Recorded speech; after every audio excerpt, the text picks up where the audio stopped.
pessoal, então bom dia novamente, né, para vocês. Me apresentar, para quem não ouviu o meu nome, eu sou a Érica.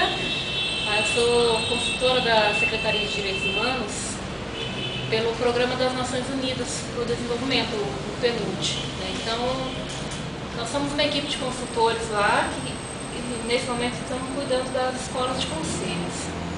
E qual que é o objetivo dessa oficina, né, que eu conversei com a Jailane para a gente conversar um pouquinho? A Secretaria de Direitos Humanos, junto com o CONANDA, tem uma proposta de, digamos, uniformizar as formações, né, que acontecem nas escolas de direito de todos os estados. Atualmente, as escolas desenvolvem seu projeto, tem algumas diferenças em carga horária, em relação ao conteúdo, embora tenha um critério de organização, mas a proposta é justamente que a gente padronize essas formações no sentido de fortalecer tanto as escolas, né, a formação continuada de conselheiros tutelares e de direitos humanos, e também fortalecer, consequentemente, os conselhos tutelares. Né? Não sei se vocês costumam ver TV, mas tem veiculado aí, né, na Rede Globo algumas reportagens envolvendo crianças e adolescentes, e algumas semanas teve uma reportagem que surgiu no Fantástico falando da atuação dos conselheiros. Não sei se vocês assistiram, né? Eu sempre estou acostumando começar com ela, porque não é nem no sentido de criticar, mas é justamente da gente ver, para quem não assistiu, em uma cidade acho que de São Paulo, não me lembro exatamente qual região, mas na capital, mostrou a ação de alguns conselheiros e uma adolescente, né? Eles foram visitar a família, que teve uma denúncia de violência, de tortura, e aí chegando lá eles conversaram com o pai, com a mãe, viram que ela havia sido queimada com ferro na mão, e aí a mãe justificou, dizendo que foi porque ela roubou, enfim. E aí depois de um tempo o conselheiro começou a brigar com a adolescente, né, fazer ela pedir desculpa para os pais e tudo, né. Foi um caso, mas assim, resumidamente mostrou o despreparo, às vezes, né, desses conselheiros para atuar. Né. A gente vê mais essas questões do conselheiro tutelar, porque ele atua fica um pouco mais visível para a sociedade, né, mas assim, mostrou tanto as deficiências dos conselhos em si, físicas, estruturas físicas, quanto a questão de formação. Então, uma das metas da SDH é justamente fortalecer essa formação.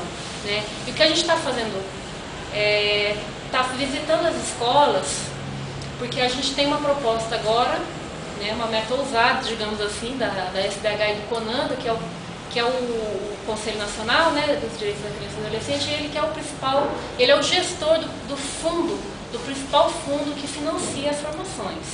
Né? Então, a gente tem uma meta que é universalizar essas escolas, porque elas não acontecem em todos os estados. Então, sintam-se, não sei se privilegiados, mas felizes por ter essa escola aqui, né? Mas nem todos os estados têm. Atualmente, como a gente está em transição, mas são mais ou menos 13 estados que têm essas escolas de conselho, ou seja, outros 13, né, não tem. E o Distrito Federal tem, outros 14 não tem. Então, o objetivo daqui é justamente mostrar para vocês como que é essa proposta de uniformizar essa formação a partir dos próximos convênios. Então, a escola daqui ainda não passou por essas alterações em questão de carga horária e tudo, mas o que a gente pretende é justamente, e antes que isso aconteça, para não ter um impacto, para as escolas já irem pensando como adaptar em questão de carga horária, tudo isso. Tá? Então eu vou só falar um pouco de como vai ser isso que a gente pensou coletivamente, inclusive. Né? A Jailane estava a gente teve um encontro nacional, né, de conselheiros, né, de formação continuada de conselheiros de direitos tutelares lá em Brasília. Acho que vocês, a maioria aqui é professor, né, pedi ainda para apresentar, mas depois eu peço para vocês só para eu saber quem está aqui, né, sei que são a maioria professores, mas Então, assim, essas metas, esses objetivos foram definidos coletivamente, né, na medida do possível. Então, houve a participação das escolas. A gente espera que tenham sido contempladas, tá?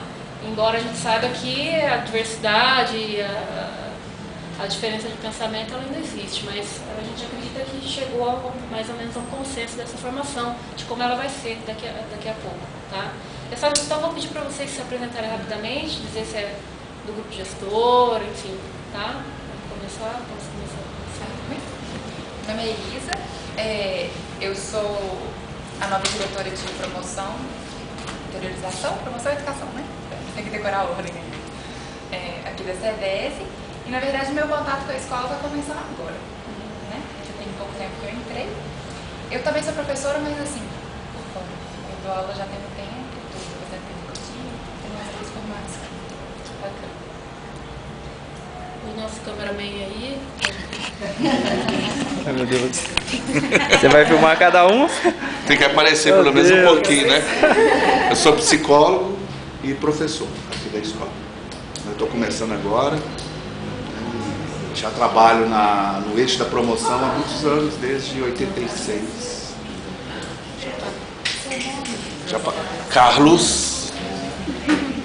Carlos Denis.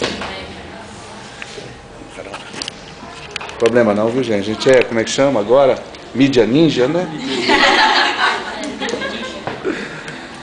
Meu nome é Marcos, eu sou psicólogo, eu sou aqui do grupo de professores também.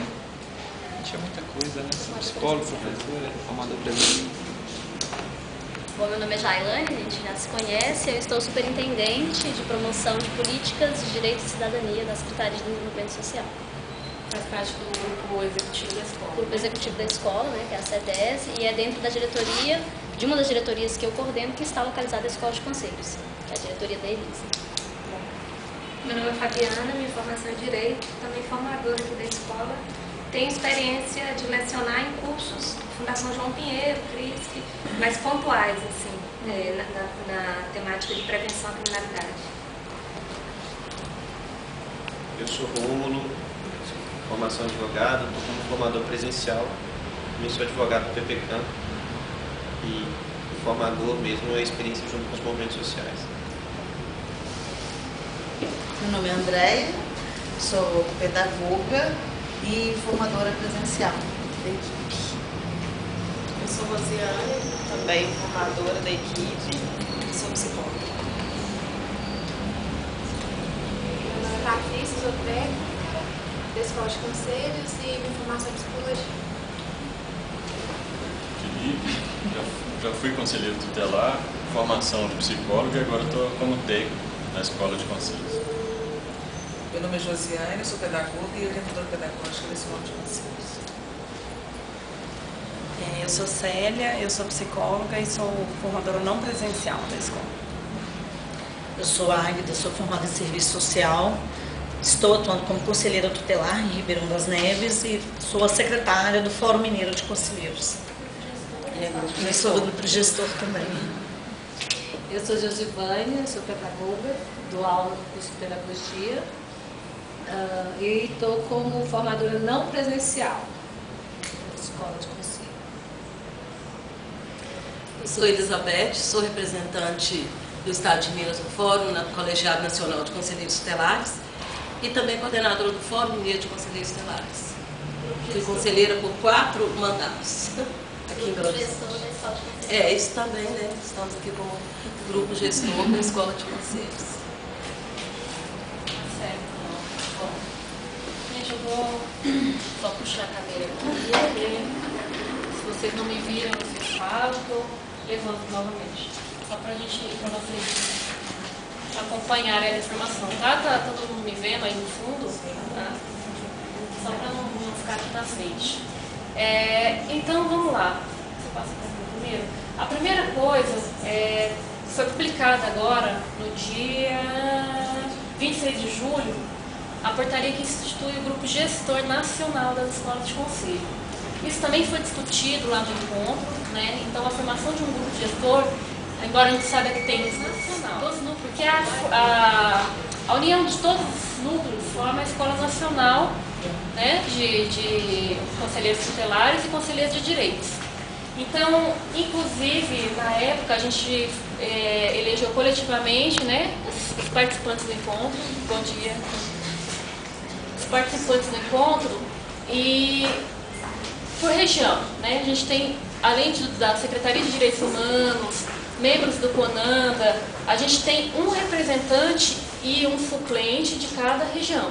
Da região sudeste, então, a representante do grupo gestor na época foi a Jailane, né? Então, vocês já sabem que tudo que a gente discutiu lá em relação ao grupo gestor, ela que vai participar.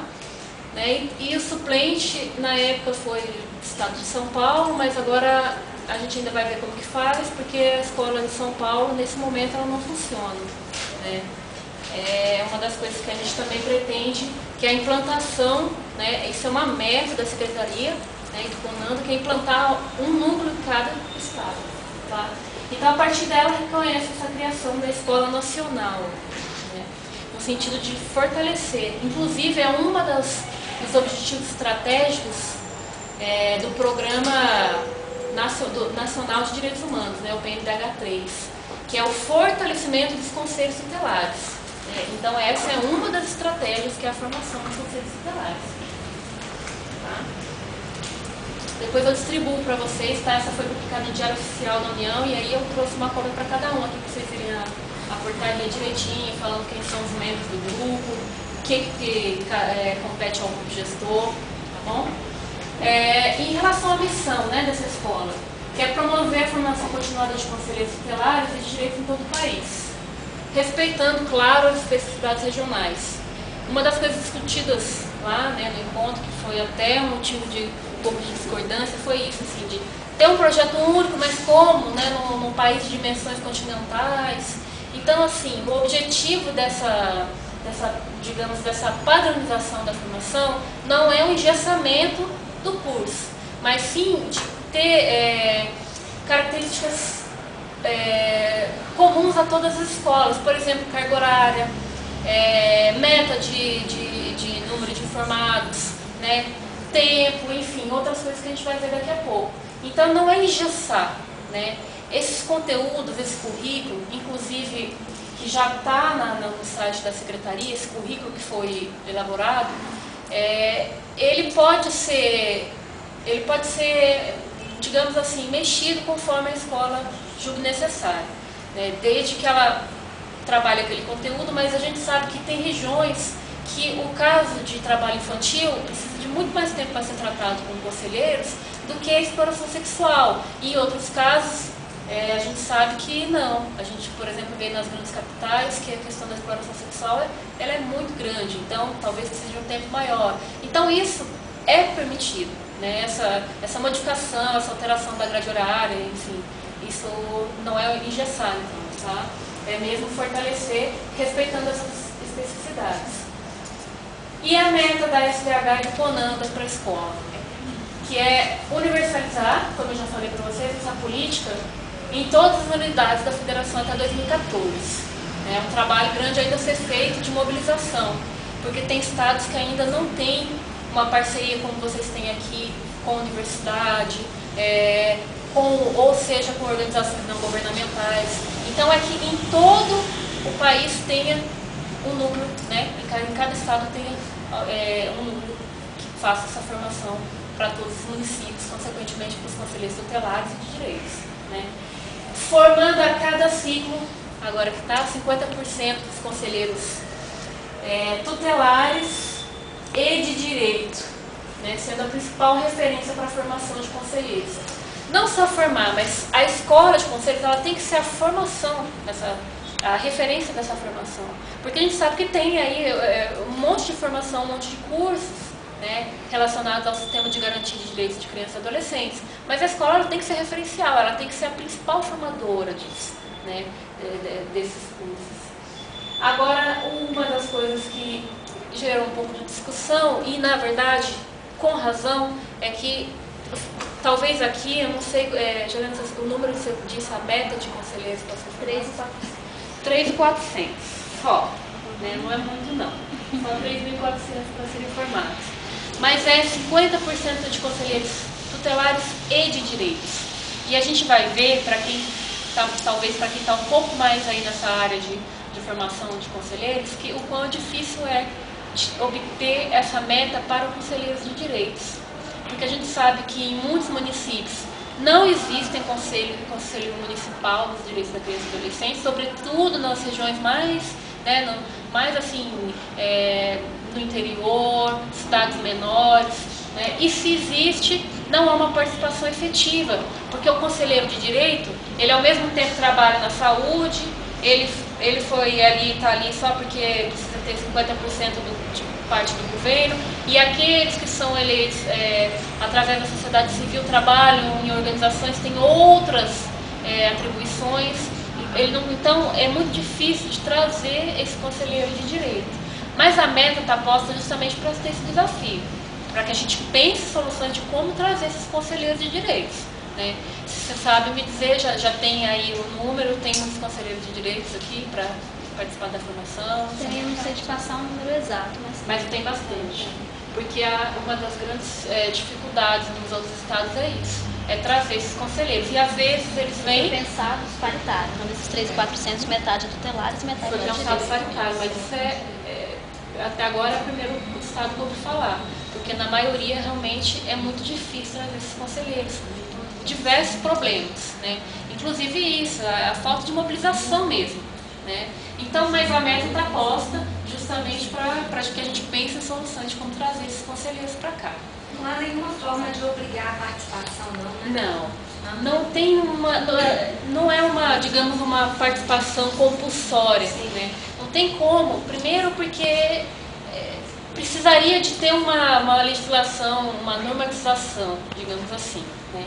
O conselheiro, quando ele é eleito, ele na maioria dos estados, isso ele não obriga ele, não assina um termo que ele tem que participar de formação, que ele tem que, né?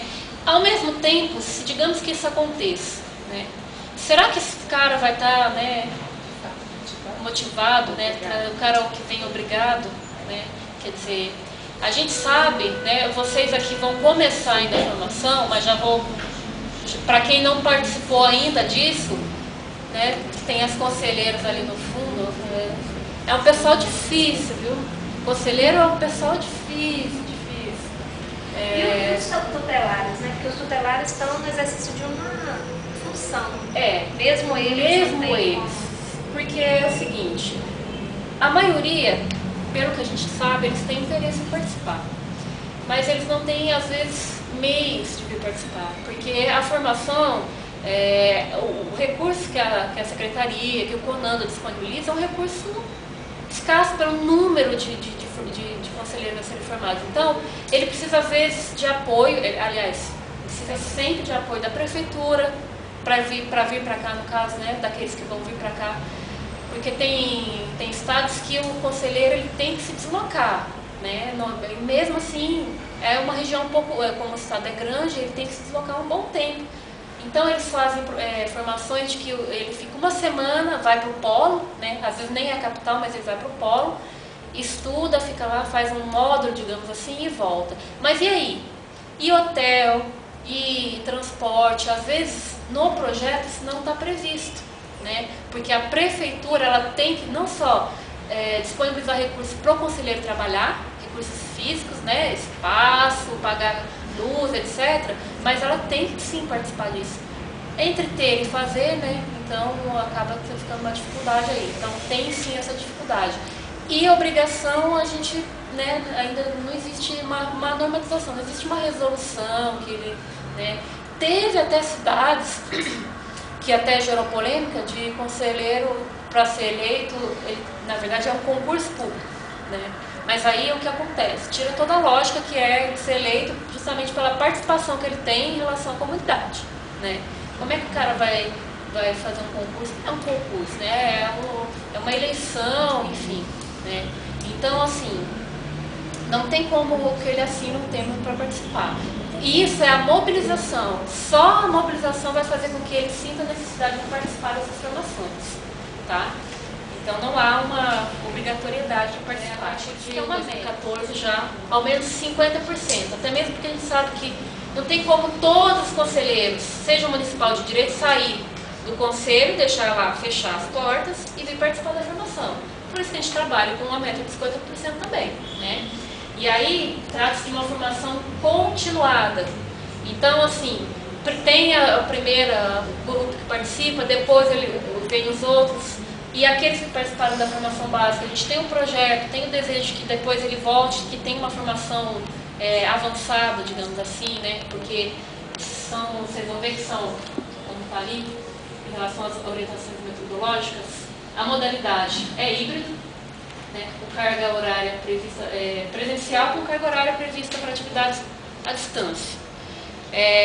De 200 horas. Por que híbrido?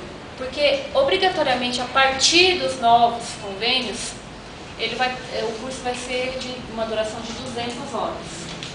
Pelo menos 160 presenciais e 40 de ensino à distância.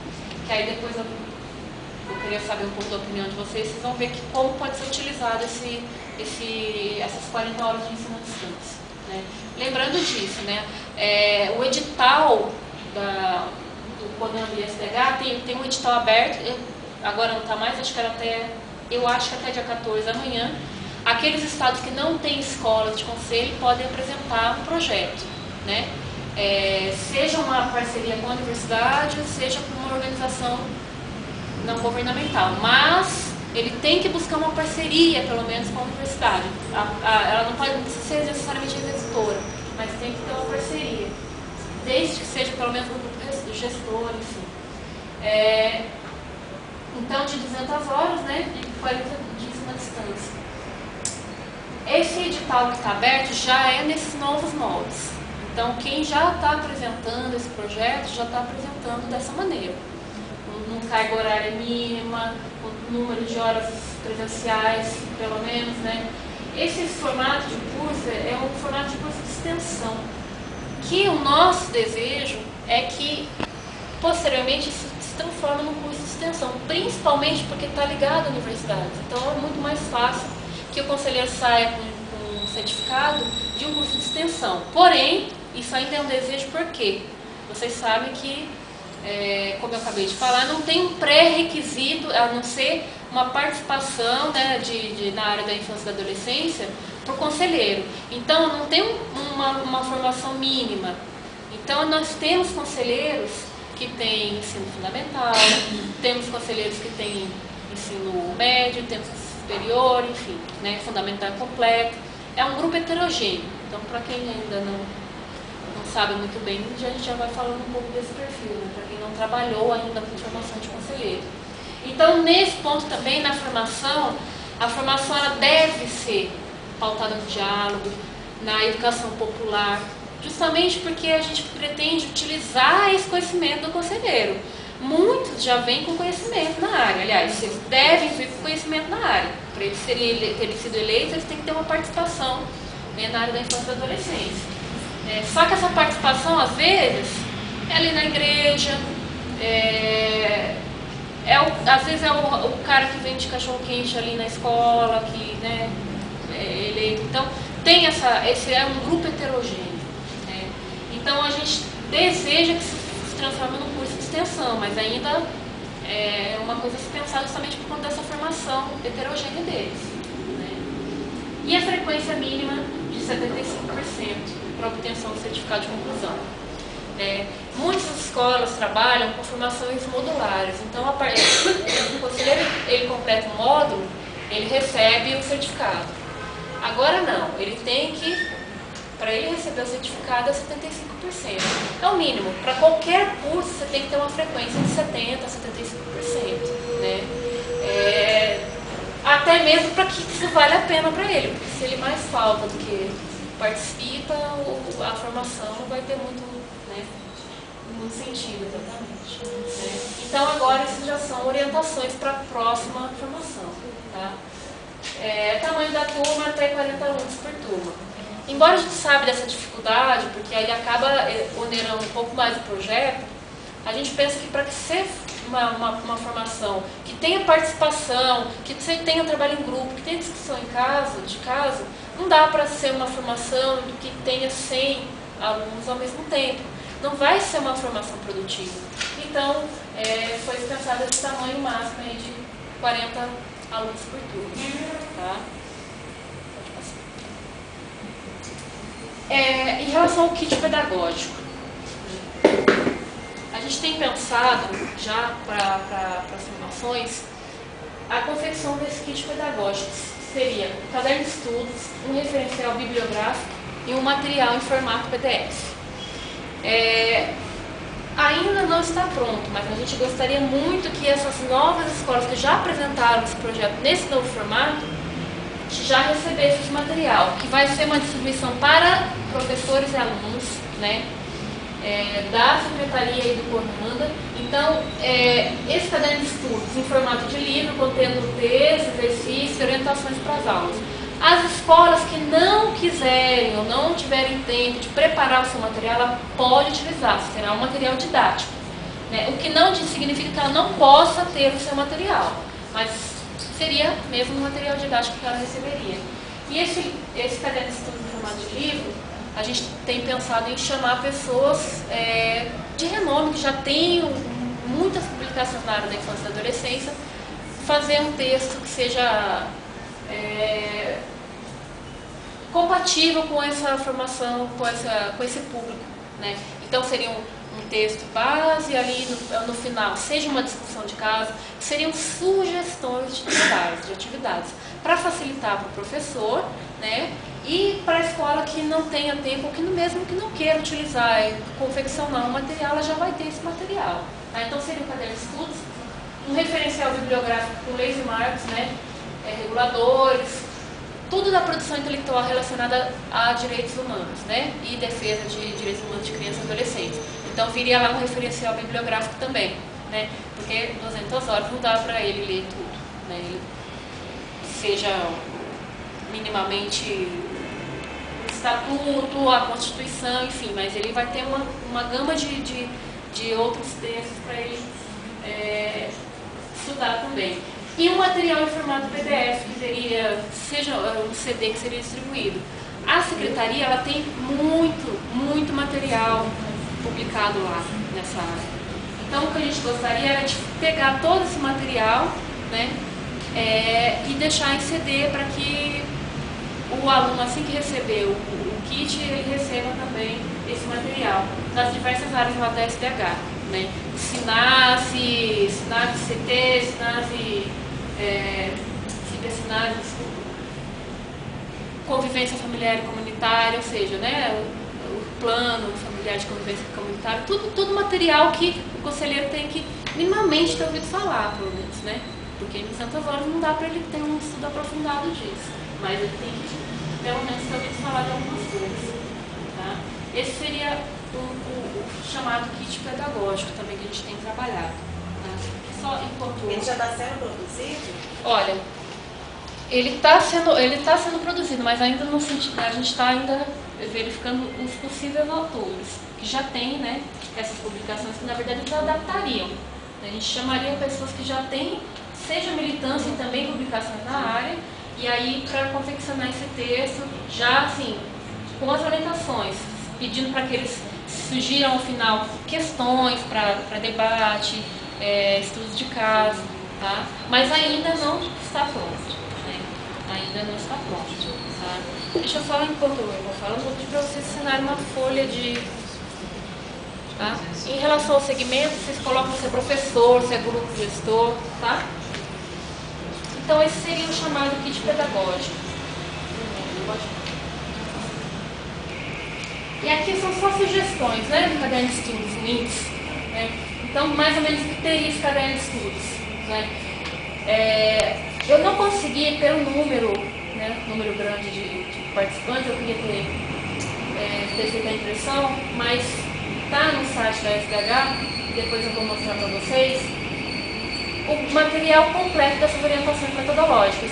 Porque, como eu falei, as escolas que estão mandando os seus projetos, elas já têm que se encaixar nesse formato. Então, essa orientação ela foi publicada em forma de anexo, junto com o edital. Então, completa, né? Seja as concepções, seja o currículo pedagógico, tá? Depois eu vou abrir só para a gente dar uma olhada, para ver mais ou menos como que está dividida essa questão, essa grade curricular. Tá? Tá? Então, pode passar, né, aí começa com direitos humanos, alguns temas do sistema de garantia de direitos, né? Finalmente, ali lá mais para o fim, conselho de direitos e conselhos tutelares. Há uma separação só mais para o fim, porque cada um tem a sua especificidade. Então, ele vai, a partir de algum momento ali, separar para ele saber, né? Sobretudo para aquele conselheiro novo, né? Seja tutelar de direito, para saber quais as atribuições, qual é o principal papel dele, o que ele faz como trabalho. Tá? Então ali está uma separação, e que vai ser uma separação de turmas também para trabalhar isso. Tá bom? Pode passar, isso era mais o índice mesmo. Uma das questões também que a gente... Quando você fala separação de turmas, é depois determinados módulos serem separados mesmo? Mas só a parte que vai tratar de conselhos tutelares e conselhos de direitos. Né? Isso gerou, não sei se já se lembra, teve também, foi uma questão polêmica no encontro, porque tinha muita gente que era a favor dessa separação e tinha gente que era contra, dizendo que ambos têm que saber o papel um do outro, né, o que um faz, e que isso acaba tendo uma separação, acaba também gerando uma certa rivalidade, enfim, e eles alegaram várias coisas.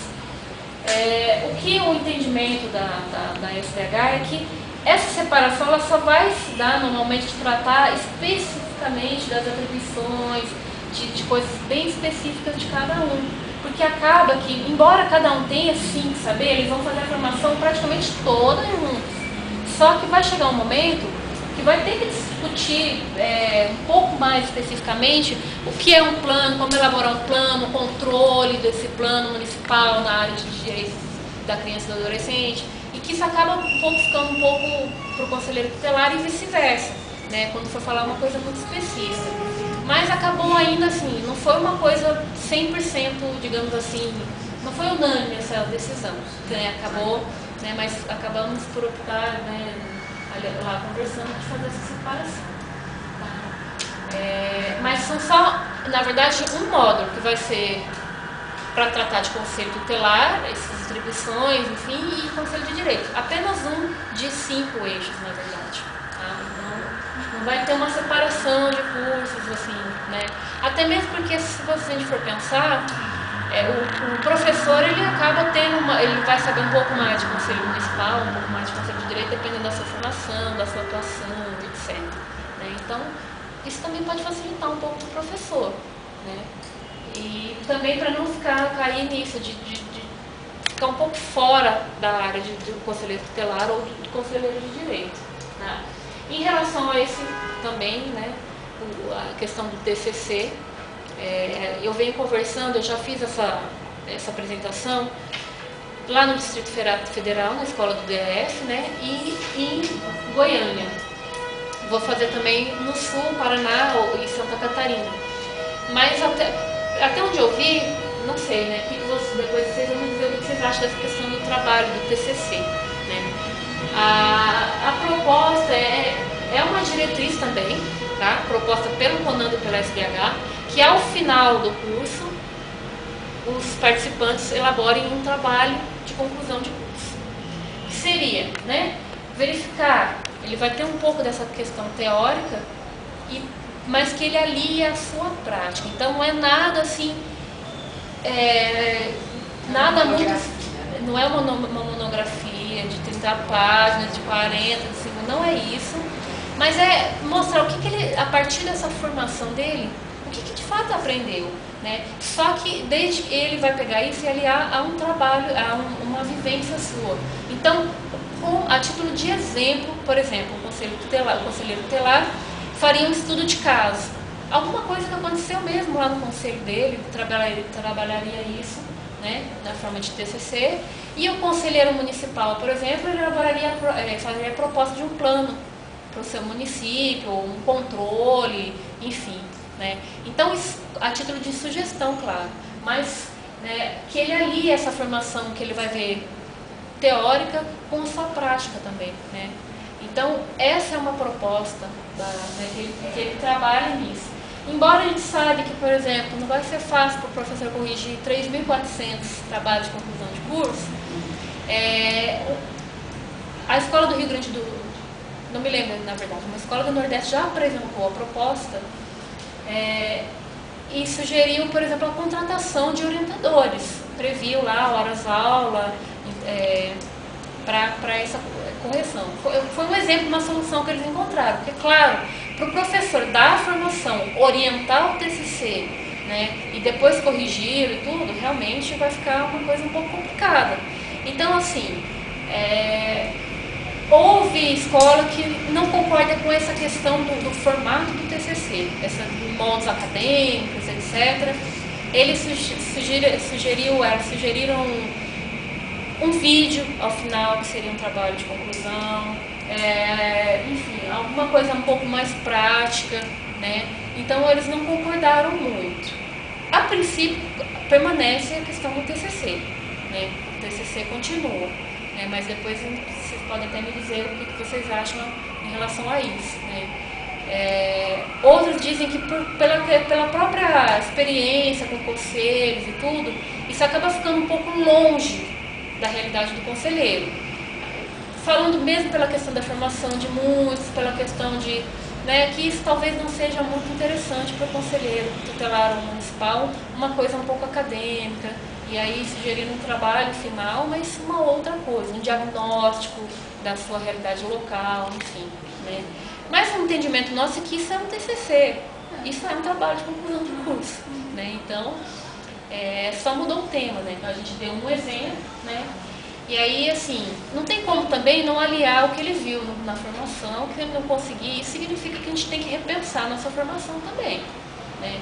Se para ele ficar muito difícil construir alguma coisa baseada no que ele viu ali, em fundamentos de direitos humanos, ou enfim, né, sistema de garantia, se ele não conseguir pensar um pouquinho, né, de ligar isso ao seu trabalho, a nossa formação pode ser que tenha que ser repensada também, né. Então, permanece o TCC, né, continua uma orientação aí, né. E diante do número grande, né, de participantes, porque pode ser realizado em grupo, porque é muita gente para ser feita uma orientação de TCC, né.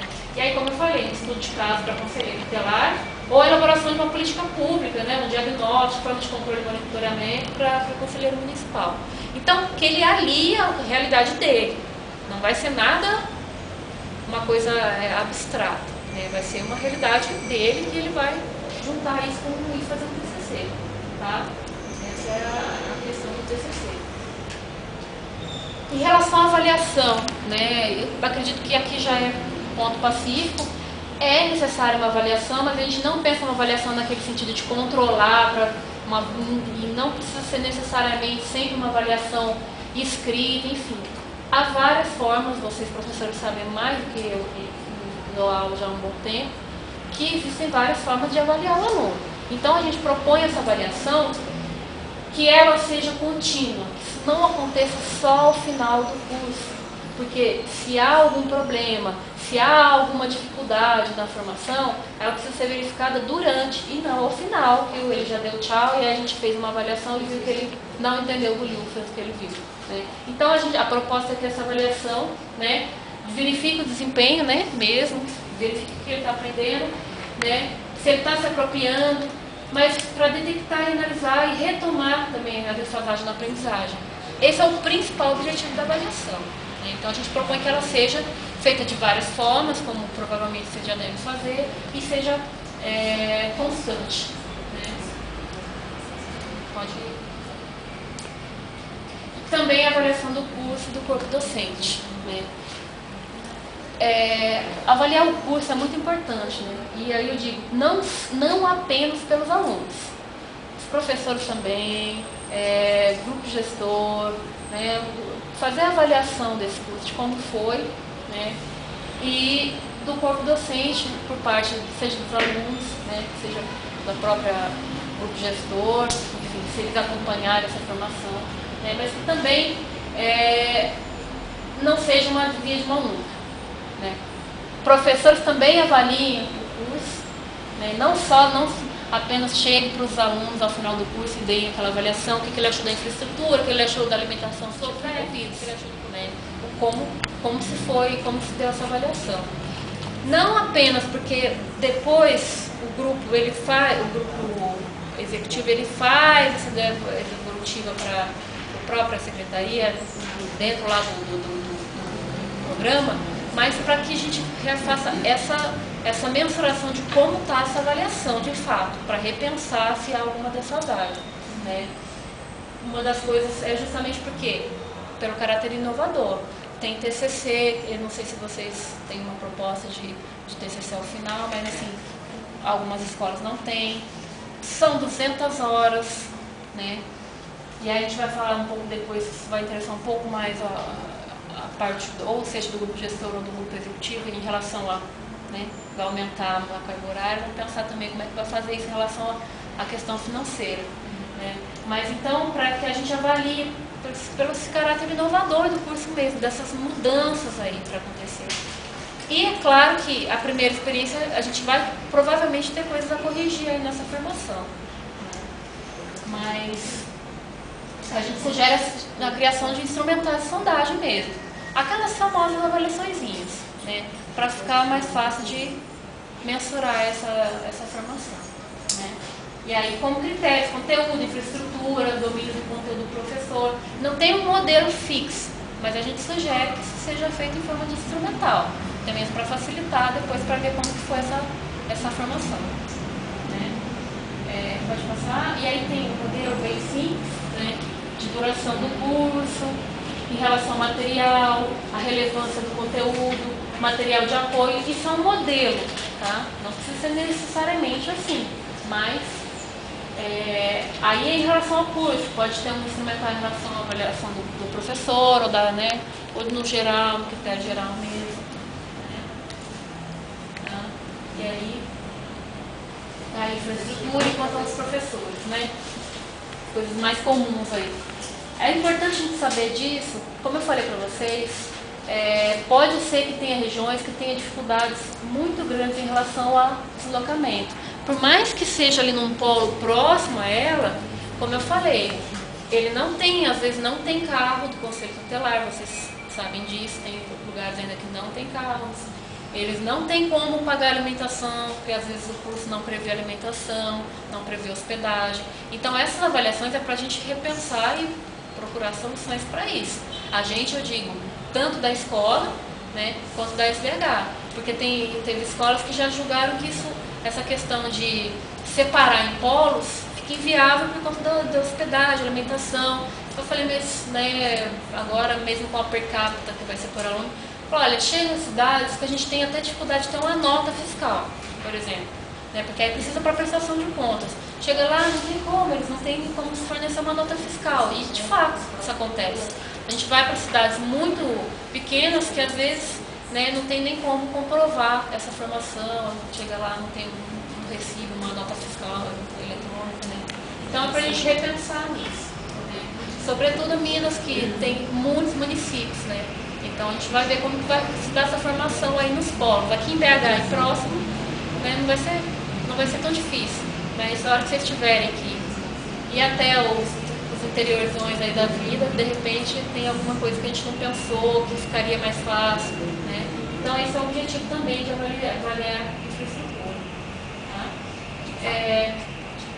Bom, em síntese, né, o que eu acho que é mais relevante, o educador deve buscar um trabalho que visa formação autônoma, crítica, né? Vocês sabem que, como eu já volto a falar, né, reitero, é um grupo heterogêneo.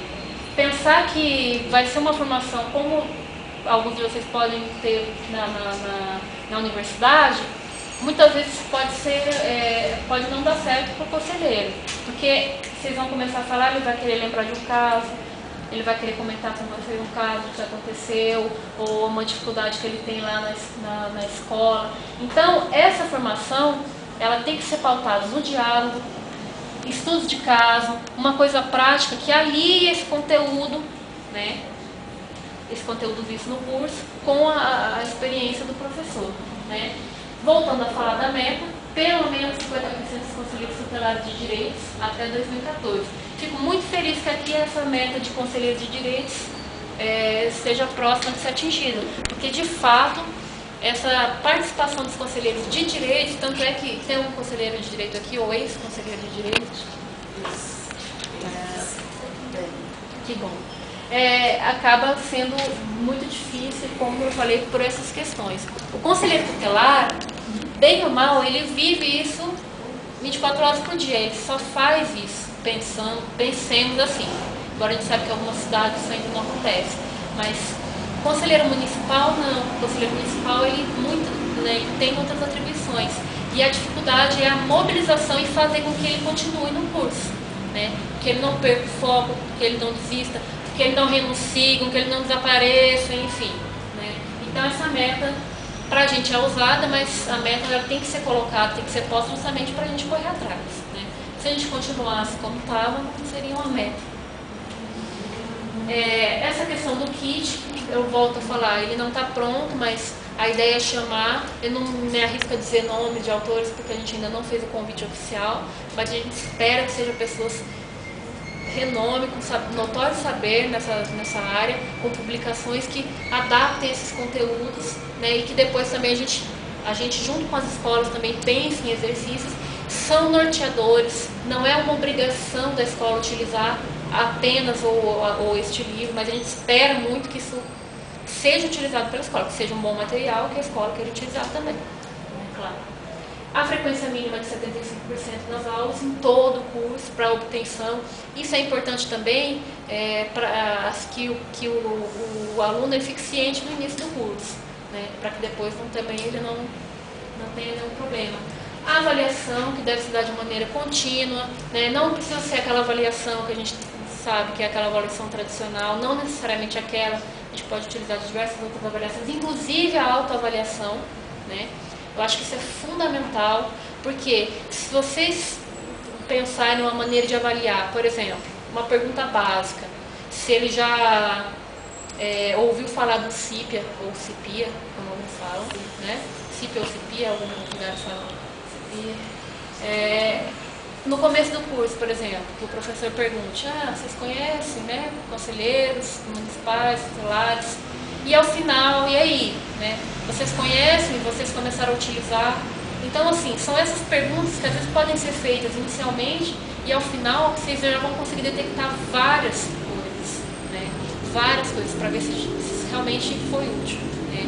Uma das dificuldades, inclusive falando em relação ao CIPIA, é da não utilização, né? Do sistema, né? Não sei se todos aqui conhecem, espero que sim, mas é o Sistema de Informação para a Infância e Adolescência, que é um sistema online, onde o conselheiro tutelar, né, tem os CIPIA assinados também para atendimento socioeducativo, mas o conselheiro tutelar, toda violação de direito que ocorre em seu município, em tese ele deveria cadastrar, fazer o cadastro ali.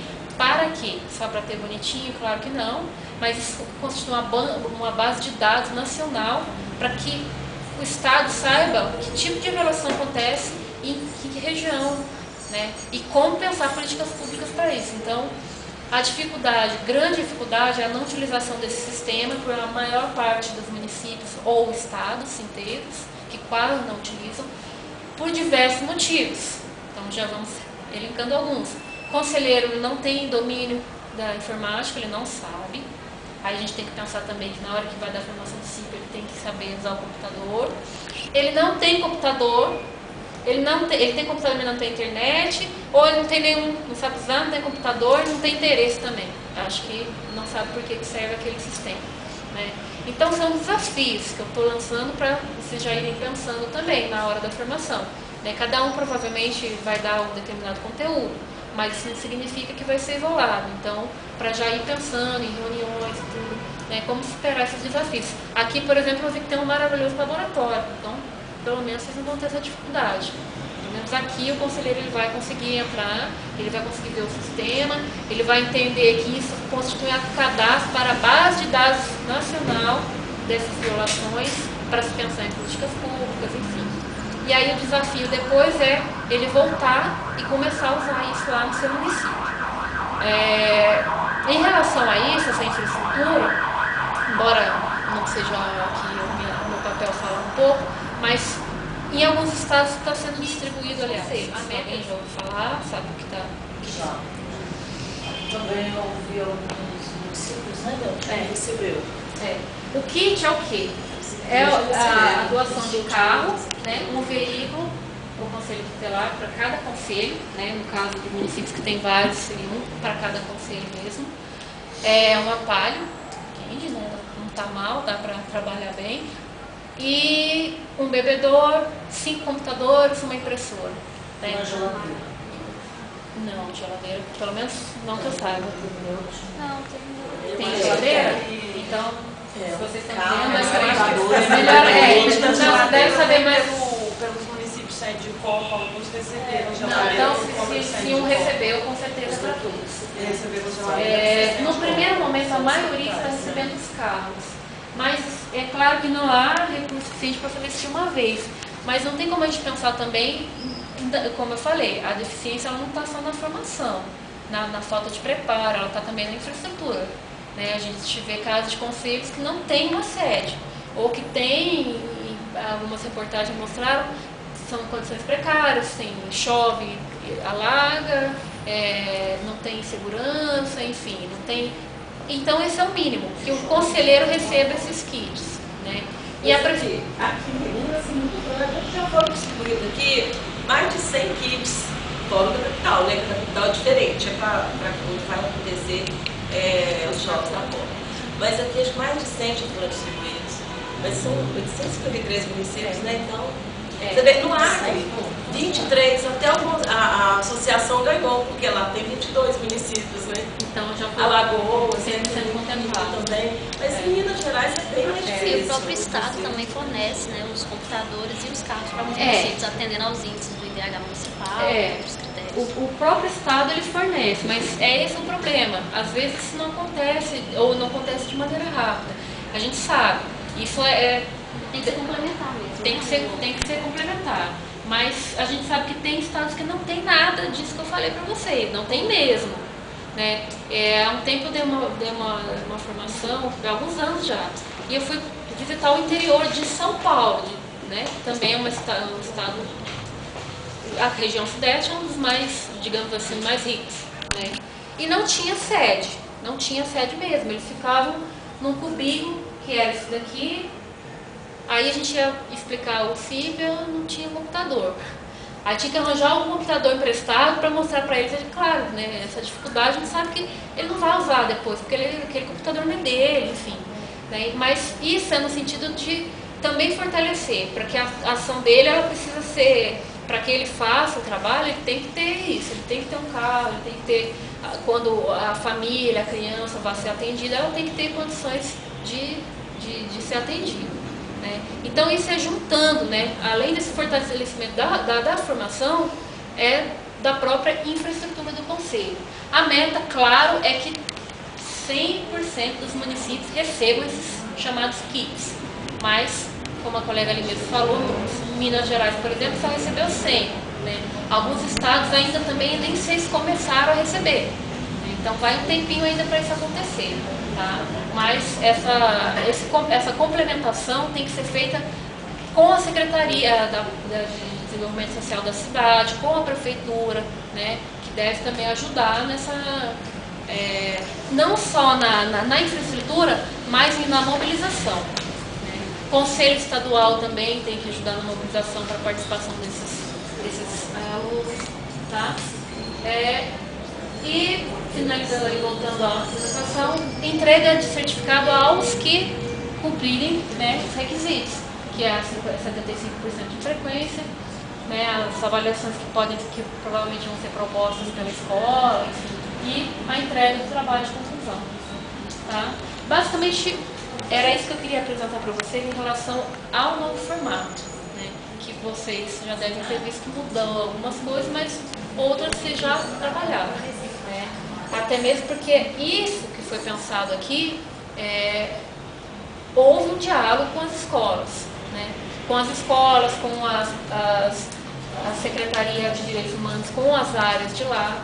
Tá? Então, não foi acreditamos que não foi algo unilateral, embora possa ter discordâncias, e era isso que eu queria um pouco ouvir de vocês, o que vocês pensam desse novo formato. Embora vocês não tenham que se adaptar nesse primeiro momento, a formação de vocês continua como foi programada, como vocês devem aí já estar preparados, né? Mas o que vocês pensam em relação a isso? Né? Questões principais.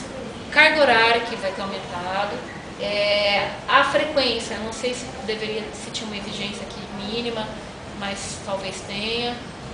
O trabalho de conclusão de curso, né? A meta, que é 50%. Então eu queria apenas ouvir um pouco de vocês em relação a isso.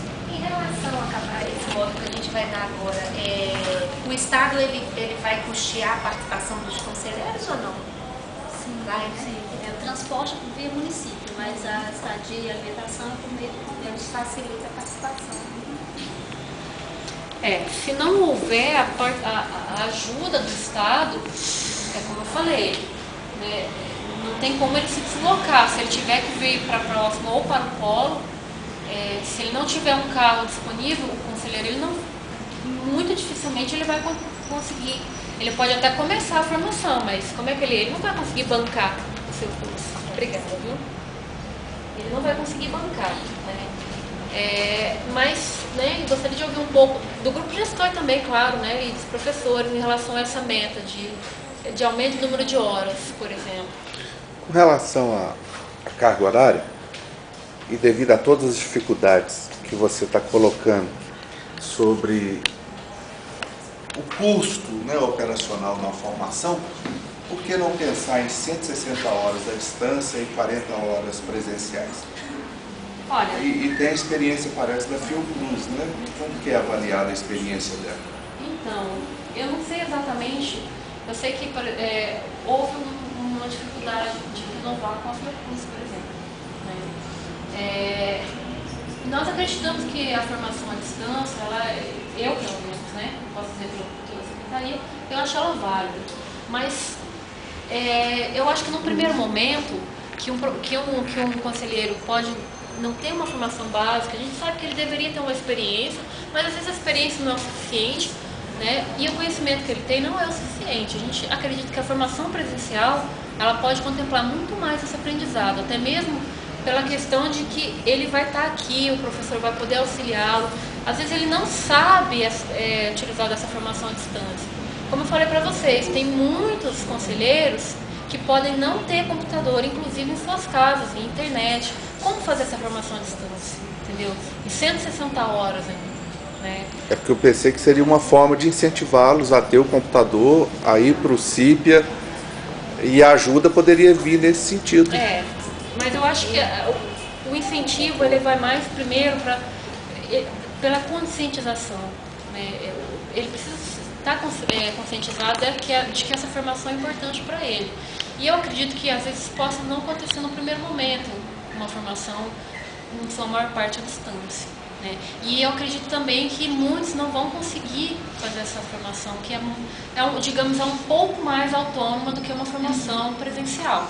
Né? Na escola, ele vai ser melhor orientado, de fato. Né? E eu acho que assim, a formação à distância ela é válida, mas ela deve ser complementar, na minha opinião, e não uma formação que seja, digamos, 85% à distância.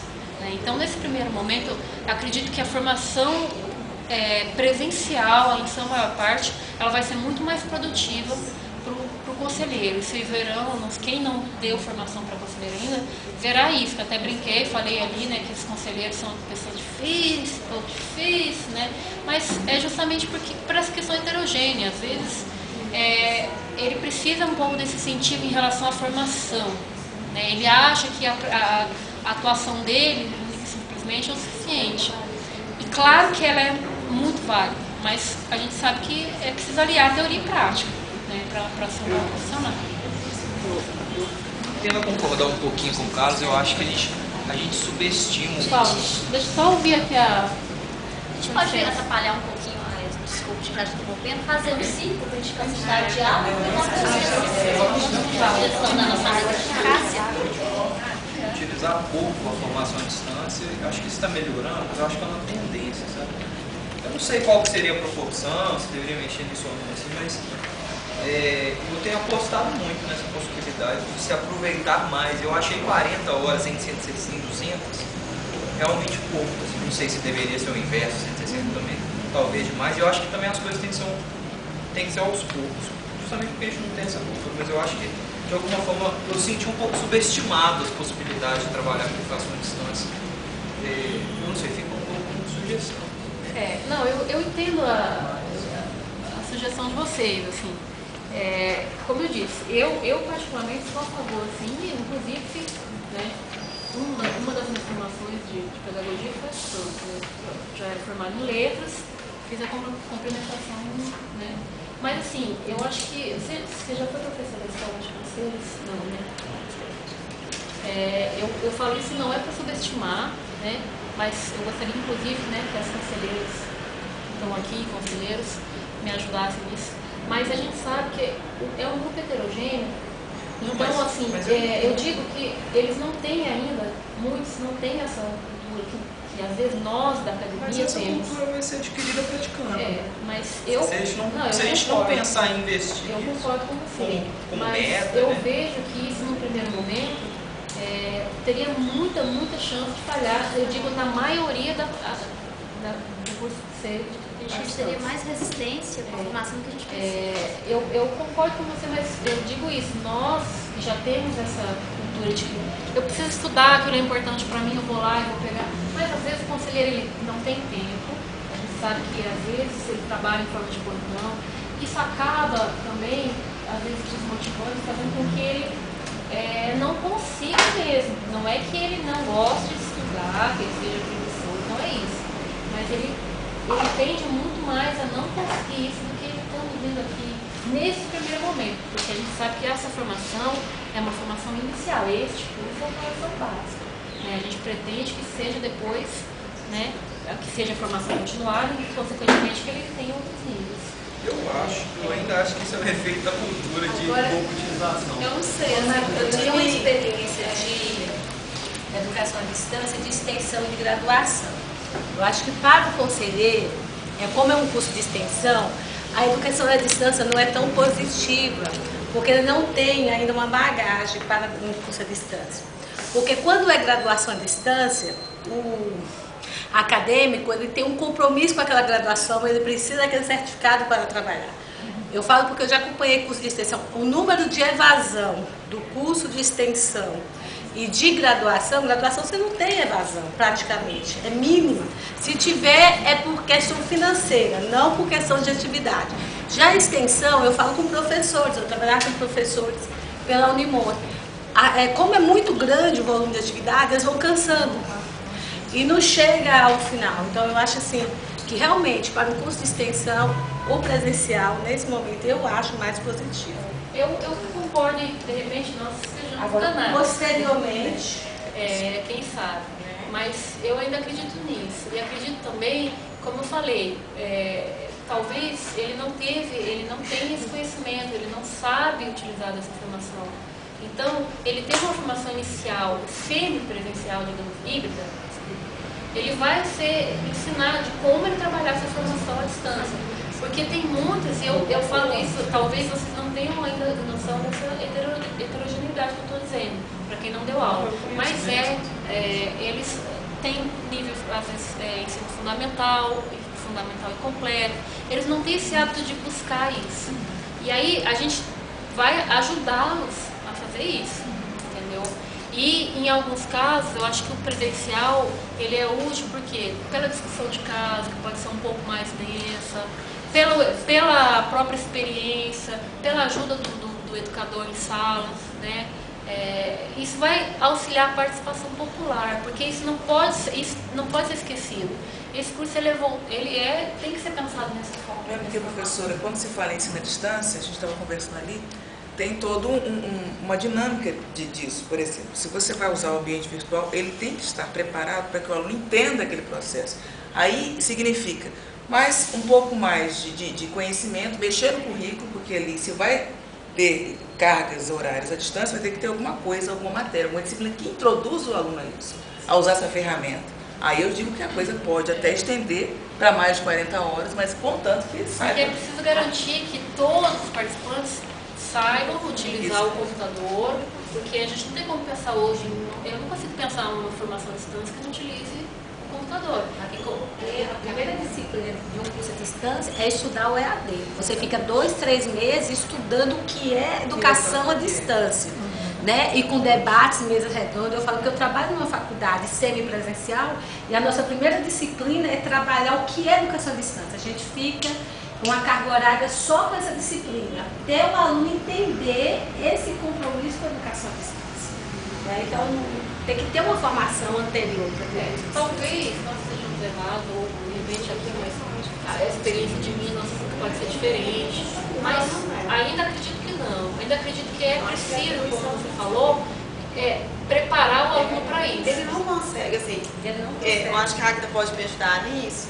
Eu acho que hoje na formação, inclusive com a notícia que a Jailene deu pra gente, que a grande maioria que tem sim ensino médio para cima, acho que não é a dificuldade, pelo menos real, de Minas, não é a dificuldade de lidar com o computador, mas tem uma dificuldade muito real da minha atribuição dentro do conselho, que é assustadora, e eu não dou conta de parar no meu dia para me formar se eu estiver dentro do conselho. Então é muito mais fácil eu sair, ficar um dia fora e conseguir me formar do que ficar um dia dentro do meu conselho me formar. O conselheiro vai pegar o computador no horário de trabalho, porque não dá. Ele só vai fazer isso fora do conselho. À noite. Né? Eu tentei fazer 3 cursos quando eu era conselheiro, não consegui. Porque é real, não dá, né? Porque alguém bate na sua porta, você tem que interromper. Não tem jeito. Como eu falei, de repente... E tem ainda que a carga do conselheiro tutelar ela não é fixa, né? Você acha que vai sair do conselho hoje às 5 da tarde, você chega em casa 2 horas da manhã. E igual eu falei com ela, para educação EAD, você tem que ser muito educado, disciplinado e correto. Porque se você fala, eu vou estudar de 9 às 11, o curso EAD, você tem que fazer aquilo ali, né? E tem que ser disciplinado mesmo. E a carga horária do conselheiro tutelar, a minha pelo menos não é. Eu não consigo fazer academia, eu fazia caminhada à noite, eu não consigo mais fazer, porque tem dia que eu chego em casa 2 horas da manhã, chego às 11 horas da noite, né? Você está saindo do conselho, você está indo embora, a polícia te pega, a promotoria te liga, o padre, todo mundo. Aí você tem que dar fim naquele caso que você acabou de pegar ali. Como é que você deixa o menino lá na porta do conselho? Você tem que resolver aquilo ali, né? Então, aí tem essa... Sendo alguns motivos de falta, porque aconteceu uma emergência, ele não tem como ir para o curso, não, tem que resolver, né? Então, assim, eu acredito que nesse primeiro momento, por ser uma formação básica, e de repente a gente pode preparar, sim, para depois eles utilizar. Mas eu acho que pode ser, eu acho que em boa parte, como você disse, é cultural, sim. Nós não estamos preparados para nos policiais dizer, não, à noite eu vou sentar e vou fazer meu curso. Mas eu acho que para esse objetivo que foi demonstrado aqui, para voltar para a educação popular, o pensamento crítico, para a participação, eu acredito que isso presencialmente vai ser mais fácil de ser atingido, pelo menos nesse primeiro momento, né? E as horas de distância, elas vêm complementar isso, né? Através de fóruns ou, enfim, discussões, ou mesmo trabalho de orientação do TCC. Aí ele pode ser feito à distância, né? Enfim, tem uma série de coisas que pode ser trabalhada nessas horas de distância. Mas eu ainda acredito que, inicialmente, essa formação básica ela deve se dar na parte presencial para que a gente faça eles entenderem isso e aprenderem mesmo a utilizar essa ferramenta. Porque eu acredito que boa parte, e não só de conselheiros talvez, boa parte de nós mesmos não saibamos utilizar essa ferramenta que é a ensino à distância, né? Porque ela exige disciplina, muita disciplina, ela exige autonomia, que às vezes a gente não tem, a gente está acostumado a ter o professor nos dizer sempre o que fazer. Então ele, como a colega ali também falou, vai preparando para esse ensino à distância, e posteriormente para um curso, um segundo módulo, um módulo avançado, de repente isso pode ser a maior parte realmente. Pode, né? É uma possibilidade. Aí, de início, eu acho que já pode ir preparando as pessoas, né? Você já vai se preparando, já vai construindo lá no seu município essa possibilidade, né? Os seus compromissos para você, porque a faculdade, por exemplo, quem faz faculdade EAD, né, por exemplo, na segunda os outros conselheiros assumem aquilo ali, para você, 2, 3 conselheiros estão fazendo isso, porque não vai ser todo mundo, né, Jailane? São 3 conselheiros por município, né? 6, né? 3 conselheiros tutelares, né? E 3 semi-DCA. Então, e 2 segura a onda aí, enquanto esses 3 estiver lá na responsabilidade do EAD. Né?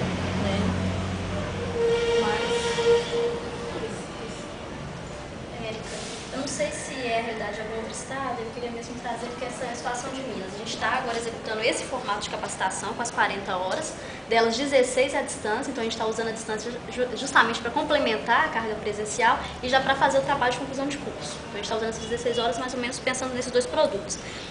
Mas a gente já tem aqui, já bem direcionado e conversado com a SDH, que essas 40 horas serão parte das 200, é o que eu te falei. Então essas 24 presenciais compõem as 160 e essas 16 já compõem as 40, em tese. E aí tem outro estado que também está nesse processo que vai migrar da já 40 para 200, qual que é a metodologia dessa transição? Porque o que está confuso assim, para a gente pensar, a gente vai ter que pensar muito junto com a SDH, o grupo gestor e a SDH, porque a grade curricular das 200 horas, eu já até apresentei para os professores na nossa última reunião, apresentei item a item dos pontos, dei cópia para todo mundo, porque ela é bem mais completa, é bem mais rica, é bem mais encorpada, e a nossa é aquilo lá, só que bem mais enxuto. Então a gente vai nessas primeiras 40 horas apresentar o todo, e depois vamos ter mais as outras horas para poder ir aprofundando módulo a módulo. Tem outra escola fazendo isso? É esse o procedimento? Não, eu pelo menos não tenho conhecimento disso, né? É que vocês estão começando a formação agora, porque a maioria já começou e está terminando. Então, para eles... vai chegar na hora, né? Assim, eles vão terminar esse ano, talvez ainda o ano que vem, mas não tem essa transição.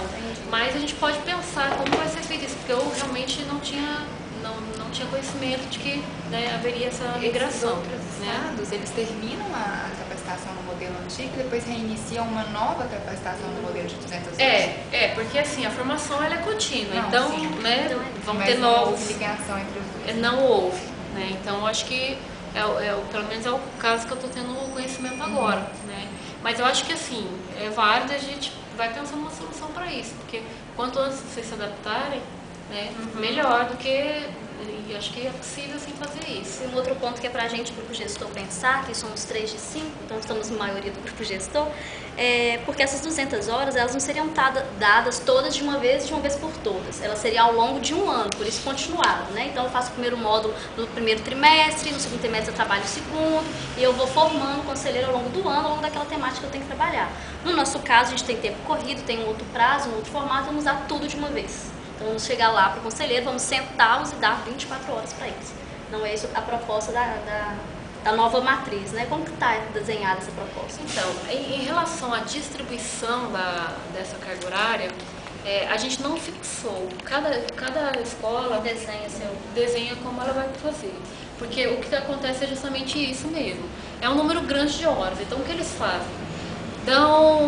Vão por uma semana, o conselheiro fica lá, estuda 5 dias, 8 horas por semana, deu o primeiro, né, digamos assim, um módulo, enfim, né, vai fazendo isso e depois, né, continua fazendo isso em outras regiões ao mesmo tempo, né, tem mais turmas, depois volta, dá mais uma, porque não tem como ter uma turma contínua. Se for pensado uma solução, não há problema em relação a isso, né, por exemplo, o pessoal daqui da capital eles poderiam ter, durante um ano, ficar aqui vindo 2 horas por dia ou 3 vezes por semana, enfim. Mas no interior isso já dificulta. Então o que a maioria tem feito é isso, de fato.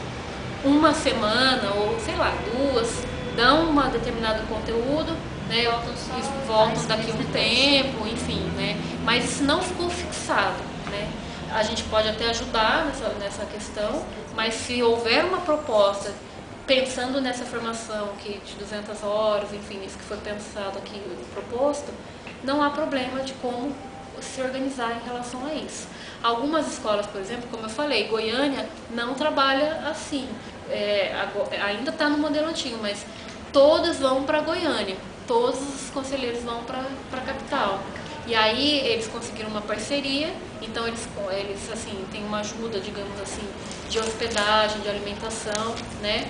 Que é o próprio instituto que ajuda lá o IDF. Então, o conselheiro, mas ele também acaba fazendo por módulo. só que todos vão para lá. Aí, de repente, né, facilita, mas dificulta nessa questão do transporte, que aí vai ficar bem mais caro. Aí eles conseguiram uma parceria de hospedagem. Mas não ficou fixado. A gente pode pensar juntos, mas se houver uma outra proposta diferente da que acontece, não há problema. Tá? Eu só não...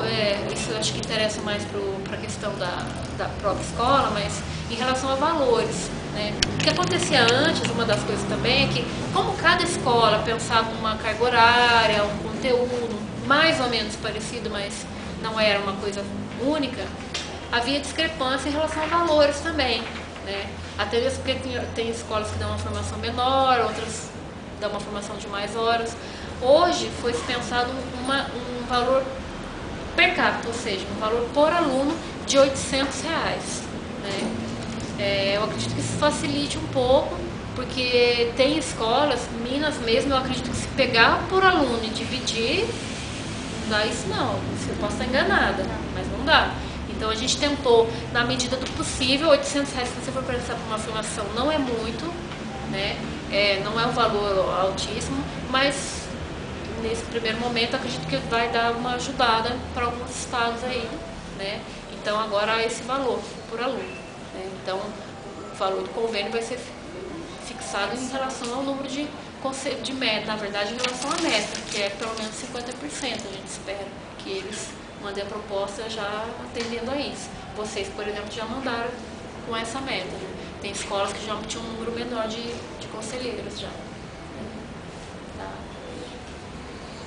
O que mais? Em relação ao trabalho de conclusão do curso, tem alguma...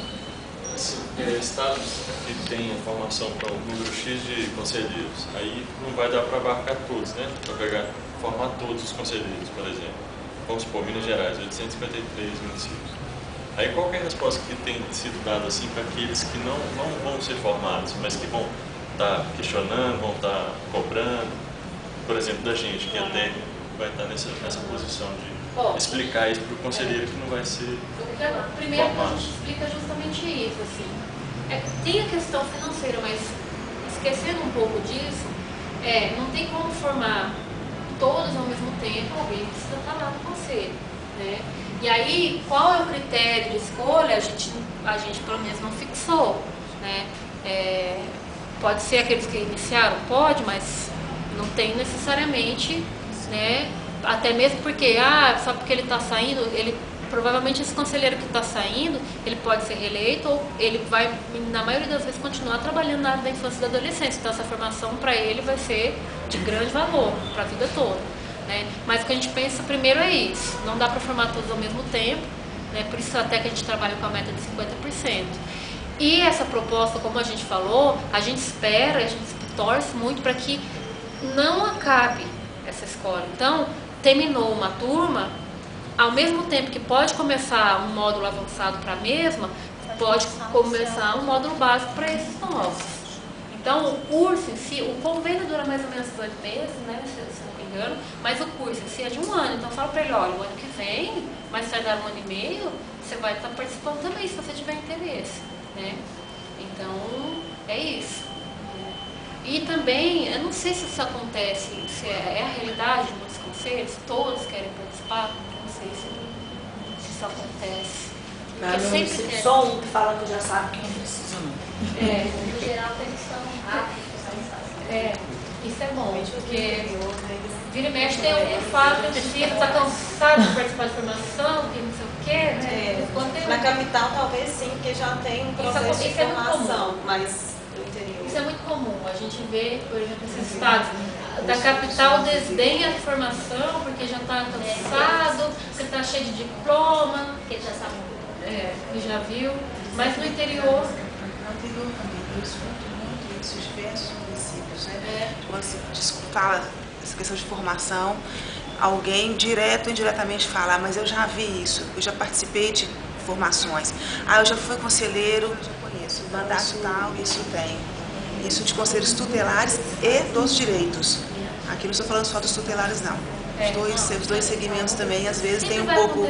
Isso, ou aliada à experiência, porque eu já tenho muita experiência, eu atendo muitos casos, ou eu participo de tudo, eu participo de outros conselhos, esse assunto também não é novidade. Acho que isso eu acho que isso acaba acontecendo, isso é comum, ou até mesmo porque a gente fala, sobretudo na capital, porque realmente tem muitos eventos, eles participam, eles são bem contemplados. Né? No interior pode acontecer, mas talvez com menos frequência. Né?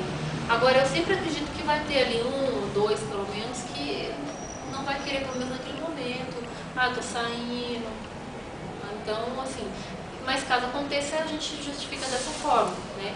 Primeiro, porque não dá para formar todos, né? Mas daqui um ano e meio, mais tarde, a gente espera muito que continue, que seja uma formação continuada de fato, não até mesmo nesse sentido, de que continue tendo turmas e que esses que já foram formados tenham outros cursos mais aprofundados. Porque 200 horas pode parecer muito, mas para o tamanho de coisas que tem para ver, o número de coisas que tem, tanto de legislação para isso, enfim, né? Então, é pouco. Estou pensando que enquanto estímulo também, pegando um pouco o gancho dessa pergunta, acho que essa é uma experiência, quer dizer, esse curso agora, com todas essas mudanças aqui, essa é uma experiência, mas há a previsão de um site, não é? De uma página virtual. Então, acho que os materiais poderão ser disponibilizados. Então, assim, é um estímulo à consulta, à leitura, à formação de grupos de estudo no próprio município ou por micro-região, porque às vezes as regiões são grandes, mas às vezes alguns municípios, 3, 4, 5, podem se aproximar, até porque o encontro presencial também pode fortalecer isso. As pessoas se conhecem, elas formam novas articulações e combinam coisas que não estão previstas no curso, para continuarem se apoiando mutuamente. Isso é possível. Então, assim, acho que material disponibilizado no site, na página da escola, isso é importante para consulta por qualquer um, inclusive um cidadão não conselheiro.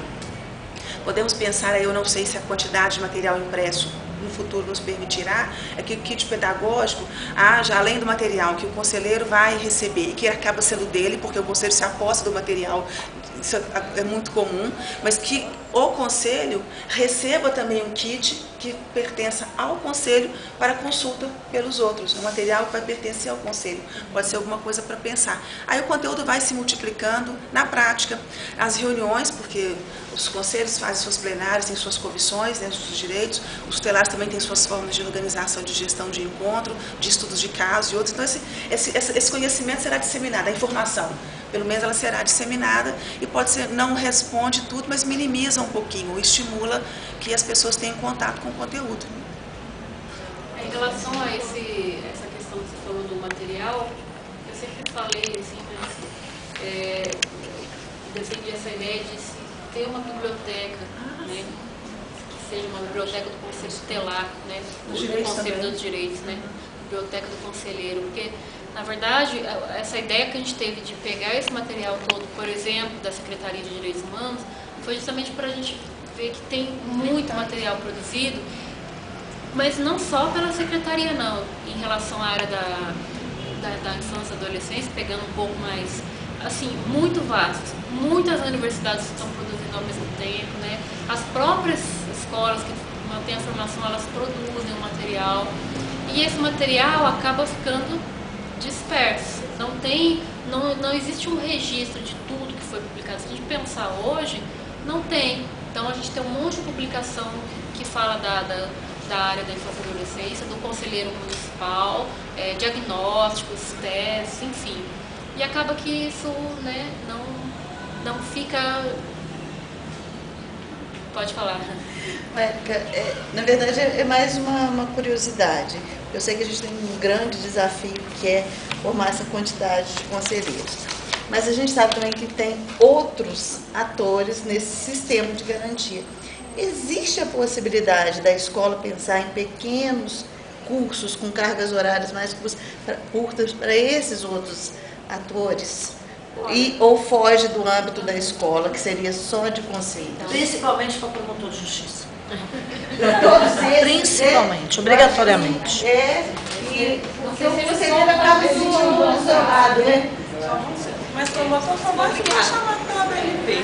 Vai chamar pela escola de conselho de jeito nenhum. Não, talvez não, mas, por exemplo, a escola, né, que é uma agência importantíssima dentro desse sistema, e precisa de muita informação. Então, foge do âmbito da escola essa formação para outros? Olha, ou tinha algumas existe escolas, né, que apresentavam um projeto e não necessariamente apenas para conselheiros tutelares de direito. Então, ela já previa algumas vagas. Nesse novo modelo, pela questão do recurso e pela meta que já é alta, a gente não deixou aberto, né? Assim, pelo menos não dispõe de recursos nesse momento, né? Agora, eu não vejo, porque se houver uma disponibilidade, se houver, enfim, uma coisa que seja aberta, um dia que tenha alguma coisa diferente, um eventual, né, que possa ser aberto para outros. Agora, não há recurso nesse momento para isso. É porque, assim, né, participei de uma reunião de promotores regionais, né, a doutora Paola, eu era coordenadora do município da proteção especial. Então, ela pediu para apresentar a proteção para os promotores da região. E, assim, eles não têm nem noção, assim, começando do SUAS até chegar à proteção especial, eles, assim, são totalmente leigos nesse assunto. E também até porque, assim, né, eu sou estudante de Direito, a gente forma em Direito, na própria formação de Direito, a gente não vê nada na área social e de criança e adolescente, é isso tudo que está no Código Penal. E se tem alguns professores mais ousados, te dão algumas noções de ECA, e olha lá. Então, realmente, quem faz graduação de Direito, ele conhece em relação aos crimes da criança e adolescente, mas que está lá no Código Penal. E aqueles mais, assim, engajados, aprofundam um pouco mais no ECA, mas são poucos professores de Direito Penal que apontam o ECA, assim, menciona a lei, não se discute isso muito na Faculdade de Direito. Então, você vai para uma área que você não tem noção. Então, você sabe, assim, qual a pena para aquele crime de abuso processual, porque está lá no código e pronto. Então, realmente é bem...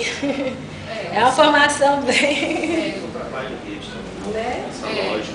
Agora que eles são prometidos, né? Essa dificuldade do trabalho em rede, né? Porque há um pouco desse distanciamento, a gente sabe disso, né? Quem trabalha nessa área sabe que há um distanciamento em relação a advogados e promotores que trabalham com isso, né? Eu acho que, assim, é tentar pelo diálogo mesmo. Eu não sei se haveria tantos interessados numa formação para promotores, né? Acredito que não, é mais fácil mandar, né? Acho que o nosso desafio não é nem pelo interesse, pela necessidade. Porque, assim, agora eu estou me lembrando uma coisa. Em 2009, quando o Conselho Estadual de Direitos da Criança e do Adolescente discutiu por longos períodos a resolução que instituiu a Escola de Conselhos, esse tema apareceu diversas vezes, né? Alguns conselheiros e outros perguntavam, é uma escola de conselhos ou uma escola do SGD, do Sistema de Garantia dos Direitos da Criança e do Adolescente? Por uma série de razões, né?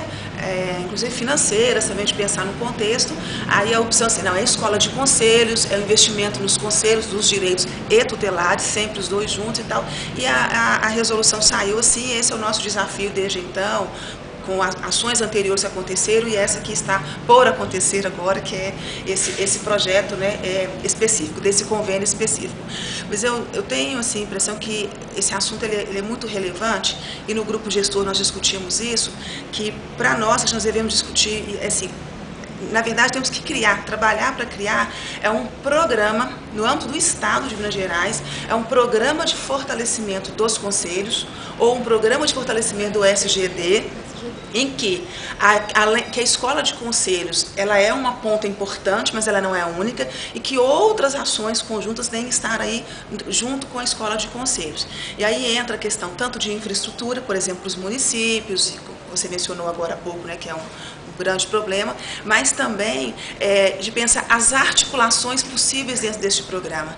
E aí a articulação com as organizações desses segmentos que não se juntam, por exemplo, em alguns momentos, com conselheiros. Então, a Associação Brasileira dos Magistrados, né, dos Promotores Públicos dos Defensores, a ABMP, que você pode pensar o Conselho dos Promotores, o Conselho dos Juízes, a Escola do Legislativo, a Escola do Ministério Público, e quer dizer, você tem várias...